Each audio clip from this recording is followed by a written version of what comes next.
안녕하십니까. 마이바씨의 회계 이야기 마이바입니다. 오늘은 19번째 시간입니다. 오늘은 저번 시간에 배운 금융자산이 재무상태표에 어떻게 계상되어 있는지 한번 좀 살펴보는 시간을 갖겠습니다. 이 동영상은 종목 추천하는 동영상이 아닙니다. 그리고 이 동영상은 사업보고서와 재무제표를 함께 읽어 나가면서 사업보고서와 재무제표에 익숙해지기 위한 공부하는 동영상입니다. 오늘은 휴메딕스라는 회사의 사업보고서와 재무제표를 가지고 왔습니다. 자, 한번 보겠습니다. 이상은 지금 보시는 회사는 휴메딕스의 연결 재무제표입니다. 연결 재무제표. 자, 항상 저는 그 연결 재무제표를 볼 때 먼저 손익계산서 먼저 본다고 했죠. 손익계산서. 자, 손익계산서는 일정 기간에 회사의 손익, 즉 경영성과를 나타내는 보고서라고 했죠. 경영성과. 자, 일정 기간에. 자, 한번 볼게요. 자, 매출은 성장을 했어요. 지금 반기하고 이쪽 반기하고 지금 비교하는 거예요. 매출은 성장을 했고 매출 원가가 뭐 매출이 증가했으니까 증가했는데 매출이 증가한 것보다 매출 원가가 더 많이 증가했죠. 지금 딱 봐도 매출이 증가한 것보다 매출 원가가 더 증가한 것 같아요. 그리고 매출 총이익도 감소했네. 매출 총이익은 감소했어요. 당연히 매출보다 매출 원가가 더 증가했기 때문에 매출 총이익이 감소했죠.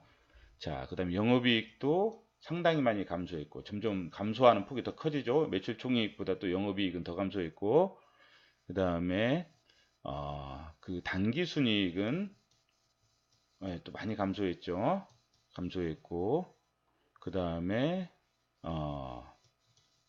한 주당 기본 주당 이익도 많이 거의 반 이상 반절 가까이 감소했고 그리고 오늘 우리가 매도 가능 증권 평가이익, 매도 가능 증권 평가 손실 이러한 부분들이 뭐냐면 기타 포괄 손익이라는 거 저번 시간에 배웠어요. 이거는 매도 가능 증권 평가 이익 손실은 2017년도까지만 나오는 계정 과목이에요. 지금 기타 포괄 손익. 왜냐하면 2018년도에는 그 개정된 그 기준서로 지금 의무 적용하기 때문에 이런 매도 가능 증권이라는 용어 자체가 안 나와요. 그래서 만약 매도 가능 증권과 그 좀 해당되는 게 FVOCI 기타 포괄 손익 공정가치 측정 금융자산이라는 그 개정 과목이 비슷한 의미의 개정 과목이라고 말씀드렸습니다. 자, 말씀드렸고 지금 이 회사는 좀 애매하죠. 매출은 성장을 했어요. 성장을 했는데 이익은 좀 떨어졌어요. 이익률도 떨어지고 당연히 이익률도 떨어지고 자, 지금 매출은 성장했고 이익은 떨어졌고 자, 이쪽 회사는 지금 어떻게 보면 매출 쪽에 더 신경을 쓰고 있는 회사인 것 같아요. 매출의 성장. 자, 그다음에 그러면 이제 재무상태표를 보겠습니다. 재무상태표는 일정 시점 현재의 재무의 상태를 나타내는 표라고 했죠. 재무 상태. 따라서 아마 이런 경우에는 매출은 증가했지만 이익이 이렇게 좀 계속 떨어진 회사들은 주가들도 좀 정체가 돼요. 제가 봤을 때 정체가 좀 되는데 매출이 좀 성장했기 때문에 좀 애매한 주가도 애매한 그런 상황일 거예요. 애매한 상황. 그래서 이제 이 재무상태표는 좀 안정적이냐 회사가 이런 부분들 한번 우리가 좀 볼게요. 재무상태표에서 큰 숫자 먼저 보라고 했죠. 자, 뭐 현금성 자산은 좀 짱짱하게 있잖아요. 380억에서 290억 좀 줄어들긴 했지만 많고 그 다음에 매출 채권 뭐 기타 유동자산도 뭐 그렇게 변동성 없고 그 다음에 뭐 특별하게 이렇게 변화되는 것들은 없어요. 재고자산도 뭐 지금 매출이 재고자산도 좀 줄어들었고 재고자산은 좀 줄어들었고 그래서 뭐 특별하게 좀 문제되는 건 없고 단지 여기 보면 우리가 매도 가능 금융자산 우리 저번 시간에 배웠잖아요. 이것은 2016년도에서 2017년도까지 쓰는 계정 과목이에요. 그래서 이 계정 과목이 이제는 쓸 수가 없어요. 그래서 우리가 이제 뭘 쓰냐면 단기 손익 금융자산, 단기 손익 측정 공정가치 금융자산이라는 것을 좀 줄여가지고 단기손익 금융자산이라고 지금 한 것 같아요. 지금 이거를 이쪽으로 돌린 것 같아요. 이쪽으로. 원래는 포괄손익 금융자산 쪽으로 돌려야 되는데 어떻게 이렇게 판단을 해서 기준이 이쪽으로 분류하게끔 돼 있는 거 이쪽으로 지금 분류가 돼 있죠. 없애고 그다음에 유형자산이 상당히 많아요. 지금 회사가 441억, 작년에 451억. 지금 이런 부분이 있고 그 다음에 무형자산은 10억 정도, 투자부동산 같은 경우는 50억 정도 있어요 지금. 그래서 유형자산이 상당히 크잖아요. 490억 90억 정도 있으니까 상당히 크고 그 다음에 뭐 다른 것들은 그렇게 특별하게 뭐 이렇게 특별한 사항이 없는 것 같아요. 차입금 있고 특별한 사항은 없는 것 같아요 지금. 예. 그 다음에 자본금도 약간 뭐 증가가 됐고, 자본금도 증가가 됐고, 자본잉여금은 증가가 안 됐죠? 안 됐고, 기타 자본 구성 요소가 증가가 된 부분은 이것은 무슨 아마 무슨 이거 하면 자본의 변동에서 한번 찾아볼게요. 찾아보면 나올 것 같아요. 그래서 이러한 부분이고, 그 다음에 현금 물음표를 보니까 영업활동 현금 흐름이 상당히 좋네요. 영업활동 현금 흐름이 좋다는 것은 이게 현금이 나가지 않는 비용들이 좀 많다는 거예요. 단기순이익에서 현금이 나가지 않는 비용들이 아까 지금 그 유형자산이 크다고 했잖아요. 아마 감가상각비도 많을 거고 이제 무형자산 상각비도 있을 거고 이 감가상각비가 상당히 클 것 같아요. 지금 느낌에. 예, 그래서 현금 영업활동 현금 흐름이 좋고 그리고 여기 보면 투자활동에서 보면 투자활동 현금 흐름에서 보면 유형자산 취득 있죠. 26억 취득 있고 작년도 2015년도 반기에도 많이 투자했어요. 1년치까지 하면은 더 투자했을 것 같아요. 그래서 의외로 상당히 많은 유형자산을 취득했고 그다음에 뭐 다른 것들은 자기주식 자기주식 취득했고 예. 자기주식을 취득했고 예. 특별한 거는 없고요. 자, 우리가 이거를 이제 봤을 때 제가 또 한번 매출 추이를 한번 정리해 봤거든요. 이 회사 같은 경우는 지금 영업이익률이 지속적으로 떨어지고 있어요. 2018년도 6월 달에까지 계속 떨어지고 있어요. 순이익률도 계속 떨어지고 있고, 여기는 좀 올라갔지만 그래도 떨어지고 있고, 그리고 주당 배당금이 그래도 배당은 꾸준히 늘리고 있어요. 배당은. 이제 우리가 이거를 볼 때 항상 왜 영업이익이 줄어들까? 영업이익률도 줄어들까? 이 부분을 고민을 해야 돼요. 이 부분을 고민을 하기 위해서 이제 다시 한번 우리가 이제 이걸 볼 거예요. 항상 이게 줄어들면 우리가 이제 이런 부분들은 고민을 하셔야 돼요. 고민을. 그래서 이제 그 원인을 찾으려고 노력을 좀 많이 하셔야 돼요. 자, 우리가 회사의 자본금 변동사항 문제 볼까요? 아까 자본금 변동사항 특별한 게 없죠? 주식 배당 있는 거, 주식 배당, 이 주식 배당 때문에 아마 자본금이 조금 변동된 것 같아요. 안 되잖아요, 몇 주. 그러니까 이 주식 배당 때문에 자본금이 좀 변동된 것 같고, 자기 자본 조정사항도 있었던 것 같아요. 자, 그러면 그 부분 해결됐고, 사업의 내용을 한번 볼게요. 사업의 내용을. 이 회사가 어떤 회사냐면 휴메딕스가 의료기기 필러, 또 관절염 치료제, 제조 및 판매를 주요 사업을 하고 있어요. 좀 내용이 벌써 좀 좋잖아요. 필러 같은 경우는 성형수술할 때 그래서 많이 이렇게 좀 시장이 좋은 거고 관절염 치료제 같은 경우는 좀 노인들 관절이 항상 문제잖아요. 또 노인은 계속 많아지고 있고 지금 고령화 사이에 그래서 이거는 성장 산업이에요. 이 두 개는 성장 산업. 그래서 이 부분은 항상 관심을 가져야 돼요. 우리가 관심을 가지고 지켜봐야 돼요.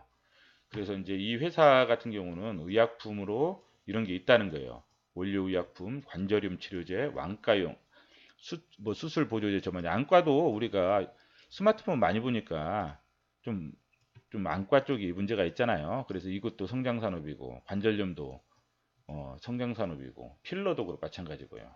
근데 이제 여기 기능성 화장품이 있네요. 기능성 건강식품도 있고. 근데 이 문제가 이제 여기가 화장품 같은 경우는 저 개인적으로 봤을 때는 화장품은 상당히 이익 내기가 쉽지 않아요. 이익 내기가 쉽지가 않은 분야거든요. 지금 적어도 한 3, 4년은 좀 이렇게 죽으라고 영업망을 넓혀야 좀 이익이 날 수 있는 그러한 또 왜냐면 너무 많은 회사들이 지금 화장품을 하고 있기 때문에 경쟁이 너무 치열해요, 지금. 경쟁이 치열하고 그래서 이익 나기가 쉽지 않아서 아마 아까 영업이익률이 줄어든 게 이 부분 때문이 아닌가 그 생각은 해요, 지금. 자, 이런 부분들이 있다는 거예요. 관절염 치료제. 그래서 이런 부분들은 이제 노인 인구가 지금 많아지잖아요. 노인 인구가 많아지고 노인들이 지금 관절염 치료를 많이 하기 때문에 이건 성장 산업이라는 거예요. 필러도 마찬가지고 이 필러 같은 경우도 그런 부분이고 또 안과 용제도 마찬가지고 그래서 지금 의약품 분야는 이제 이런 걸 한번 읽어보시면 되고 또 히알루론산 관련 산업은 이런 부분이라는 거 보통 주로 공간을 채우고 구조를 지탱하며 세포를 보호하는 역할을 담당한다. 이렇게 한번 읽어보시고 그 다음에 회사의 핵심 경쟁력은 뭐냐면 하이루론산 관절염 치료제.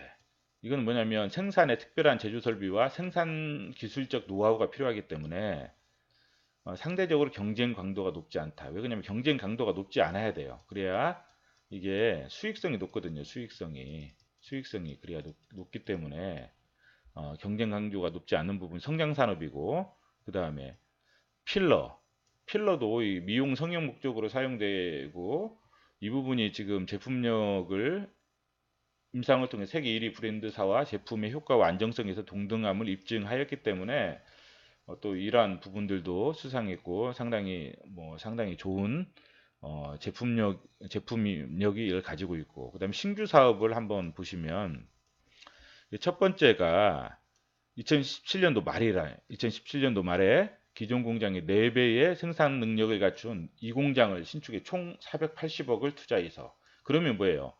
2017년도 말에 이미 완공이 됐으니까 2018년도에는 어떻게 돼요? 감가상각비가 많겠죠. 감가상각비가 높아요.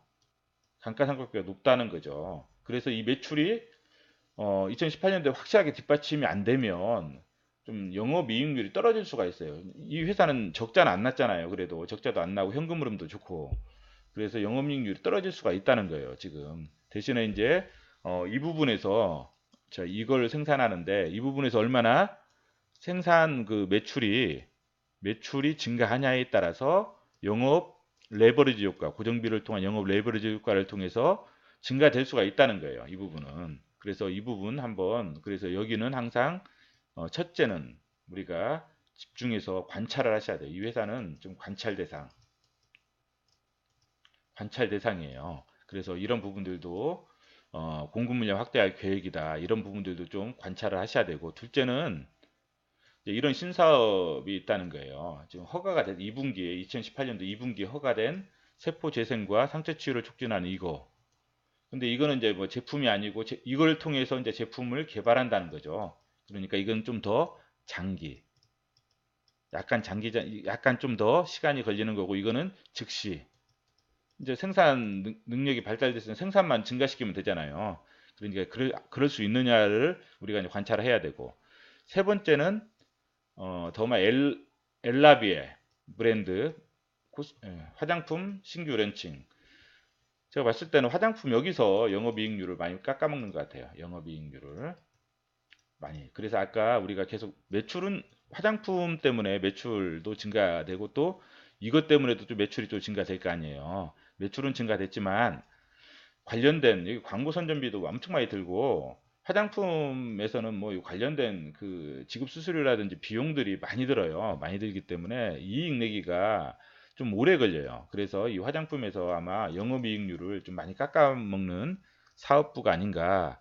이것도 좀 약간 장기, 적어도 제가 봤을 때 2017년도부터 시작한 것 같은데 적어도 2018년도, 2019년도, 한 2020년도나 좀 이익이 나지 않을까 이제 그 생각을 해요.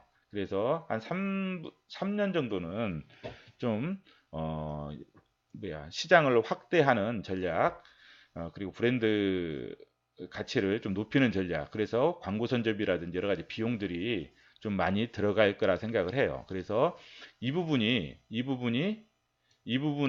상쇄하고도 영업이익이 증가가 된다면 영업이익률은 좀 떨어져도 괜찮을 것 같아요. 왜냐하면 우선은 지금 시장을 회사 규모를 좀 키우는 단계인 것 같아요. 지금. 그래서 이제 그런 부분에 좀 점수를 두고 관찰을 하는 관찰 대상이다라고 생각을 하시면 될 것 같고 이게 즉시 뭐 투자할 회사는 아니고 관찰 대상이다.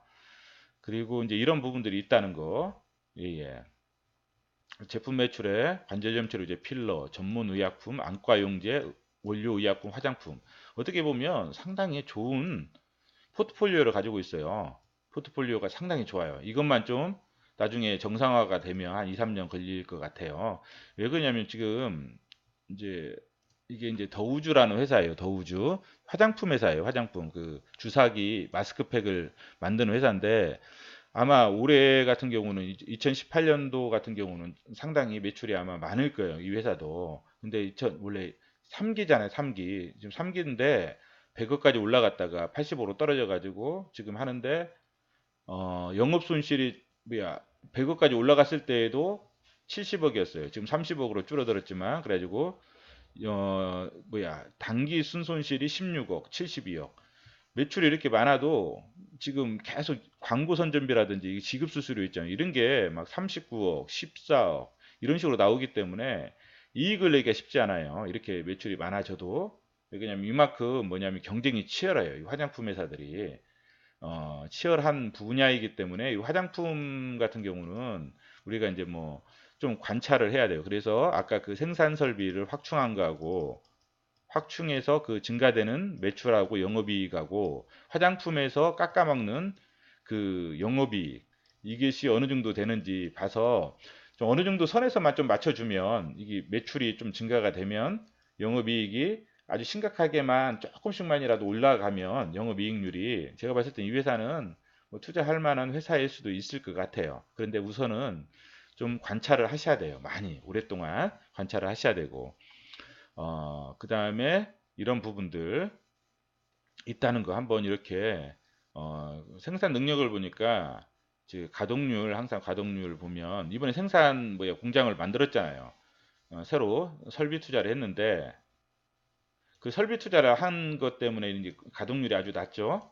예, 이제 이게 이제 상당히 어느 정도 선까지 뭐 한 80%, 90%까지 간다면 매출이 상당히 뛸 수 있고 매출이 뛰면 아까 감가상각비 있죠? 감가상각비가 많기 때문에 고정비 고정비를 통한 영업 레버리지 효과 때문에 영업이익은 매출이 뛰는 것보다 훨씬 더 많이 뛸 거예요. 물론 이제 화장품 사업부에서 좀 깎아 먹겠지만 그럼에도 불구하고 의외로 괜찮은 또 이익률을 낼 수 있다 그런 생각을 좀 하거든요. 그래서 이런 부분들 한번 검토를 좀 해보셔요. 그리고 설비의 신설 매입기 이제 제천 2공장 신축 이제 했던 것들 착공해서 완공했는데 이게 뭐야 완공했고 그 신공장은 이런 거라는 거.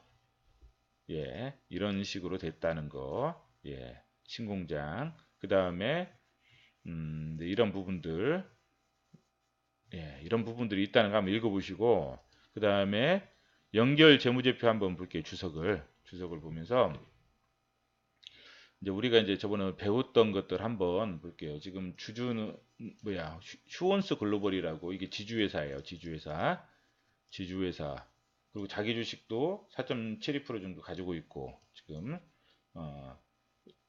그 다음에 종속기업 우리 50.1%이기 때문에 의료기기 제조 주식회사 파니시 그래서 우리 종속기업으로 가지고 연결 대상이라는 거 그리고 파니시의 매출이 45억 손익은 16억. 엄청나죠? 이익률이. 예, 그 의료기기 대상 이게 상당히 수익률이 좋은 회사예요. 아까 화장품 그것 때문에 지금 문제가 있는 것 같아요. 좀 이익률이 갉아먹는 것이. 자, 그 다음에 여기 보면 그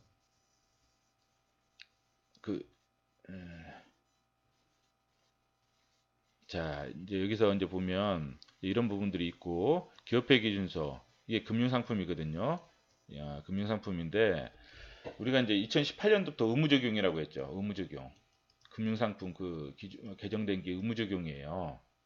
그래서 이제 저번 시간에 설명을 해드렸어요. 설명을 해드렸는데 좀 이해하기 편하게 어떻게 약간 좀 단순한 심플하게 설명을 했어요. 물론 이제 그 금융상품의 범위가 상당히 넓어졌어요. 우리가 이제 뭐 생각하는 지분 상품, 그 다음에 채무 상품뿐만 아니라 현금성 자산이라든지 그 다음에 뭐 매출 채권, 미수금 이런 것들도 금융상품에 포함되는 좀 상당히 넓은 개념으로 지금 개정이 됐거든요. 그래서 이제 이런 부분들은 그냥 그래도 저번에 설명해 주신 그 정도 선에서만 알고 계시면 괜찮을 것 같아요. 그리고 이 매도 가능 증권 이거 과거의 기준으로 만든 개정 과목이에요. 매도 가능 금융자산. 매도 가능 금융자산은 뭐냐면 평가를 하면 포괄 손익으로 간다는 거. 포괄 손익으로 간다는 거. 근데 이거를 갖다가 없애주고 이쪽으로 이제 단기 손익 공정가치 측정 이쪽으로 해서 보고한다는 거. 그리고 이런 부분들 혹시라도 이제 이 차이 부분 있잖아요. 기타 포괄 손익 눈이익을 이제 과거에 만약 이쪽으로 갔다면 단기 순이익으로 갔을 거 아니에요. 그렇죠? 이걸 갖다 이쪽으로 옮겨준다는 거. 그래서 어떤 비교식 재무제표를 만들어서 다 뜯어 고치는 게 아니라 그냥 옛날부터 이렇게 했다고 이걸로 했다고 가정하고 이익을 이쪽으로 그냥 옮겨주는 거예요. 여기서 예, 이런 식으로 이제 한다는 거. 그리고 이제 여기 보면 단기 손익 공정 가치로 측정하지 않냐 이런 말들 있죠. 그 다음에 많이 봤죠. 지금 설명했던 거 단기 손익 공정 가치 PV, PL. 그다음 삼각부 원가, 기타 포괄 손익 공정 가치 FVOCI. 그래도 이런 거 용어는 기본적으로 눈에 들어오죠. 이제는 자 이게 모르셔도 돼요. 모르셔도 되는데 한 번씩 우리가 이제 더 여기서 하고 조금씩 저까지로 계속 약간 깊이 있게 좀 들어갈 거예요. 그러면 조금 더 익숙해질 거예요. 그리고 이제 사업무형과 그다음에 뭐라 좀 분류는 사업무형과 계약상 현금 흐름 특성 두 가지로 분류한다고 했잖아요. 사업무형은 뭐예요? 보유 목적 이게 뭐냐? 장기냐 단기냐? 계약상 현금 흐름은 이거라고 했죠. 원금과 원금에 대한 이자만으로 구성되어 있는지 이 부분 그리고 SPPI 기준이라고 설명을 드렸어요. 한번 모르시는 분들은 저번 시간 금융 상품을 다시 한번 보셔요. 보시면 이제 좀 이런 데 읽을 때 좀 이런 단어들이 좀 익숙해질 거예요. 예. 그래도 내용은 확실히 모르겠지만 그래도 좀 눈에 들어올 거예요. 그래서 이런 식으로 있다는 거 그렇게 좀 한번 보시고 그 다음에 이제 뭐 이렇게 국내 해외 있다는 거 한번 이렇게 매출 보시고 예. 현금성 자산 우리 이제 나중에 현금성 자산도 한번 볼 거예요. 보유연금, 요구불예금도 현금성 자산이라는 거. 매출채권은 옛날에 배웠죠. 매출채권이 있으면 대손충당금 해서 매출채권 순장부가액으로 한다는 거. 대손충당금 그 다음에 대손충당금 변동내역은 정기 말이 기초로 오고 대손 단계 설정한 거, 그 다음에 충당금 잔액. 대손 충당금 잔액이 어디로 가요? 이게 이쪽으로 온다는 거. 예. 그래서 매출 채권에서 빼준다는 거. 그래서 이만큼이 이제 재무상태표에 기록된다는 거. 기타 채권은 우리가 미수금, 미수수익, 기타 채권, 대여금은 나중에 한번 설명해 드릴 거예요. 부가세 대여금도 설명을 해 드릴 거예요. 하나씩 이제 새로운 용어들 나오면 설명을 또 이론 설명을 해 드릴게요. 그 다음에 재고자산 이런 게 있다는 거. 상품은 도소매, 그 다음에 제품 원재료, 제공품은 제조.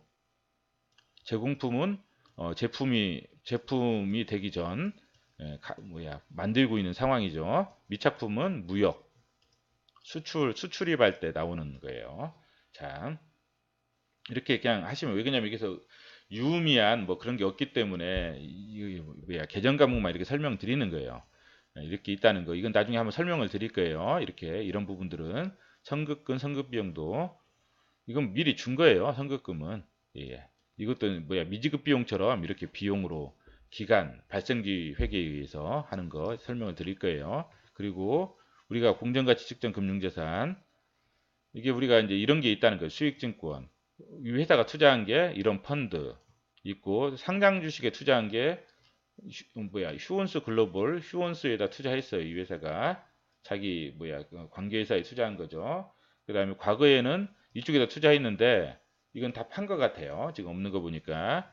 그리고 KINX 대웅제약 바이오스텍 좀 어떻게 좀 이쪽 자기 업종에 투자했죠. 업종에 관련된 회사에다 이렇게 투자했고 비상장 주식에도 이렇게 있고 그래서 동금융상품 매도가액 금융에서 분류해서 정기 말에는 그렇죠. 이것을 올해 말에는 단기 손익 공정가치 측정 금융자산으로 분류했다는 거예요. 예, 나오죠. 자, 유형자산을 보면 유형자산이 상당히 많아요. 이렇게 많아요. 이렇게 토지는 감가상각을 안 하죠. 안 하고 그래서 감가상각 누계액은 이게 누적액이요. 감가상각을 한 누적액이 이렇게 있다는 거예요. 그래서 여기에서 취득 원가에서 누계액을 빼주면 장부가액이 되는 거예요. 그리고 유형자산의 변동을 보면은 지금 이렇게 있고 그 다음에 취득한 거예요. 이게 올해 이제 이거 기기장치 건물 그 다음에 이런 식으로 공구와 비품 이런 식으로 취득하고 이 건설 중인 자산은 뭐냐면 지금 건설 중이라는 거예요. 지금 건설 중. 그런데 이제 건설이 다 되면 이렇게 해서 건설이 다 됐나 봐요. 건설이 다 돼서 뭐예요? 이거를 나눠주는 거예요. 이렇게 건물 기기장치 이런 식으로 이렇게 지금 대체를 했다는 거죠. 그리고 이 차이 금액은 뭐냐면 이게 무형자산이라는 거예요. 무형자산. 무형자산에서 이렇게 나눠준 거죠. 자, 무형자산. 자, 유형자산 변동이 이렇게 됐다는 거. 그 다음에 이게 투자부동산이 있다는 거. 투자부동산은 뭐라고 했죠? 임대나 시세 차익. 임대나 시세 차익을 목적으로 가지고 있는 토지 건물. 이게 이제 이렇게 있어요. 50억 정도. 자, 그래서 임대 수익이 이만큼 발생했고 운영 비용이 이만큼 발생해서 이만큼 이익이 발생했다는 거.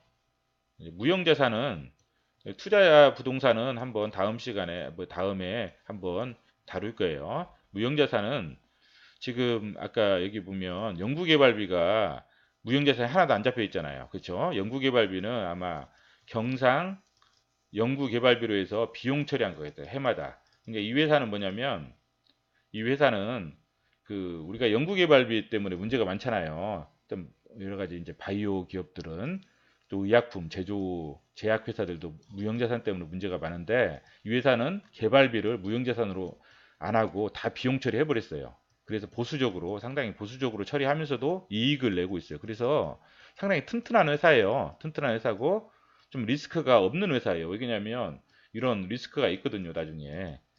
예, 근데 리스크가 별로 없어요. 이런 것만 지금 산업재산권이나 시설 이용권 뭐 이런 것만 지금 무형자산으로 해놨잖아요. 지금 무형자산에서 아까 8천만 원 정도만 8천 이거를 갖다 딴 데로 대체한 거죠. 이런 부분. 아까 위에서 대체한 거 무형자산 있잖아요. 그 부분이고 이런 부분들이 있다는 거예요. 그리고 이제 우리가 여기서 또 봐야 될 게 뭐가 있다고 했죠? 그 우리가 판매비와 관리비 한번 볼게요. 왜냐하면 아까 판매비와 관리비가 많이 늘었거든요. 이것도 벌써 3억 정도 늘었고 그 다음에 또 크게 는 게 이것도 한 3억 정도 늘었고 경상연구개발비 다 비용으로 처리했죠.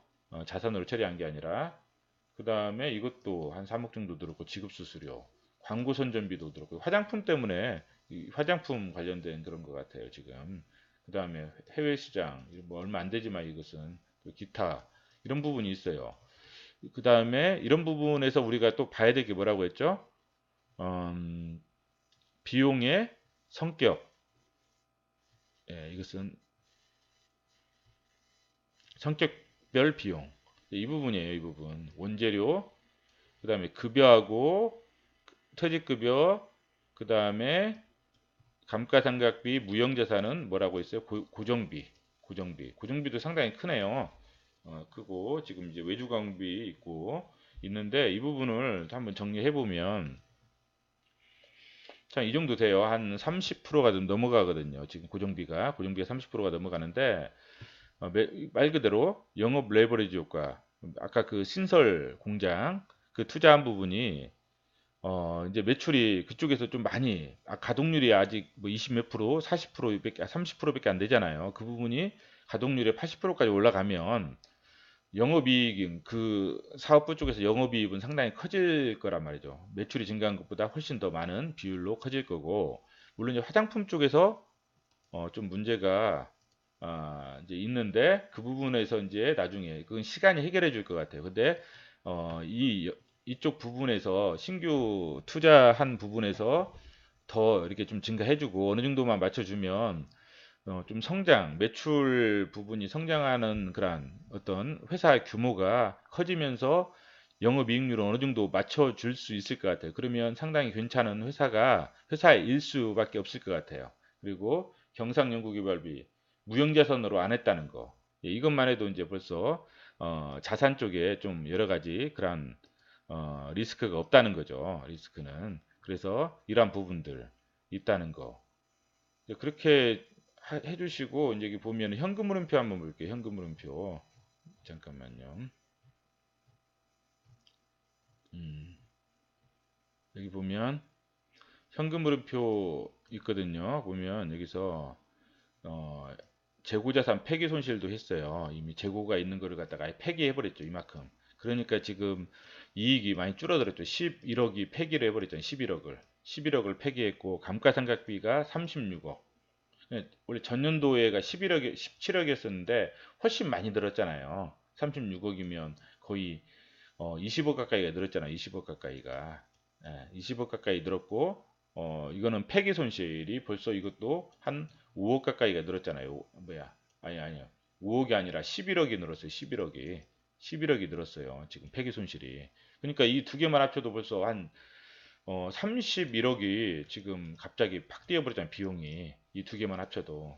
이 두 개가 지금 이번에 이익이 뭐냐면 당기순이익이 45억인데 30억을 플러스하면 한 6억 정도 돼버려요. 이게 76억. 그러면 얼추 순이익률도 높아지거든요. 근데 이제 이런 부분들이 있다는 거. 재고를 정리했다는 거. 재고를 폐기를 해가지고 아예 정리한 것 같아요. 재고 폐기 손실로 해서 정리했다는 거 이번에. 그래서 이제 이 부분 한번 보시고 이런 부분들은 뭐 있다는 거 알고 계시고 그 다음에 뭐 특별한 게 이제는 예, 이 정도 선에서 오늘은 뭐 이 정도 선에서만 한번 보겠습니다. 자, 여기서 현금흐름표 이것만 한번 더 볼까요? 잠깐만요. 재무활동, 그 다음에 투자활동에서 유형자산 취득, 예, 25억. 그 다음에 전에 또 이 정도가 했고, 우리가 하여튼 400억 정도 투자해서 공장을, 왜냐면 이게 반기라서 이 정도만 나온 것 같아요. 반기라서 1년치가 나와야 되는데 400억 정도 지금 시설 투자가 돼 2016년도부터 시작해서 17년도까지 400억이 투자가 됐기 때문에 감가상각비는 좀 늘어날 수밖에 없다는 거. 예, 그렇게 하시고 휴메딕스 지금 재무제표를 보면서 우리가 금융자산도 대략적으로 좀 살펴봤어요. 살펴봤는데 지금 우리가 이제 제가 이제 9월 6일부터 유튜브 방송을 시작했거든요. 9월 6일부터 시작했는데 지금 아직 한 달도 안 됐어요. 한 달도 안 됐기 때문에 아직 다루지 않은 개정 과목들이 많아요. 그래서 지금 뭐 이렇게 재무제표라든지 사업보고서를 읽는데 좀 불편하실 수가 있을 거예요. 근데 자꾸 그래도 좀 읽는 이유는 뭐냐면 한번 또 읽어보고 또 막히는 또 개정 과목들, 낯선 개정 과목들이 자꾸 보이잖아요. 그럴 때 또 우리가 이제 또 공부하면 되거든요. 그래서 또 이론 공부 또 이렇게 강의를 또 이렇게 하니까 이렇게 딱 보니까 조회수를 보니까 이론 공부는 별로 사람들이 안 좋아하는 것 같아요. 그런데 좀 하셔야 돼요. 자기 공부를 하시려면 좀 하셔야 되고 우리가 이제 투자자들이 보통 개인 투자자들이 그렇게 열심히 공부는 안 하는 것 같아요. 이제 제가 이제 전문직 자격증을 따기 위해서 3년은 거의 밥 먹고 자는 시간 빼놓고는 공부만 했던 것 같아요. 공부만. 그런데 이제 일을 하면서 의외로 놀게 된 것 같아요. 놀게 되고 지금은 이제 건강 때문에 또 공부 안 하게 되고 그래서 이제 불가피하게 지금 공부하려고 또 이렇게 열심히 또 강의도 하고 강의 준비하려고 공부하고 이렇게 하는데 그리고 사업 보고서도 읽어보고 하는데 지금 건강 때문에 더 열심히 못해요 지금. 그래서 아 건강할 때 좀 더 열심히 할 걸 이제 그 생각이 드는데 우리가 뭐 초등학교 때 배우고 중학교, 고등학교, 대학교 죽으라고 배우고 이제 직장에 들어가잖아요. 그 직장에 들어가서 월급을 받는단 말이에요. 이렇게 많이 공부를 하고 이만큼 월급을 받아요. 근데 우리는 이제 투자를 하면서 뭐 이 정도의 공부를 안 한 상태에서 투자를 해서 많은 이익을 기대한단 말이죠. 좀 어불성설일 것 같아요. 제가 봤을 때에도 좀 뭐랄까 이게 좀 많은 좀 피나는 공부를 해야 그나마 좀 실패 확률이 좀 적어질 것 같아요. 우리가 성공 확률을 자꾸 생각할 게 아니라 실패 확률을 줄이려고 노력을 하셔야 됩니다. 이상입니다.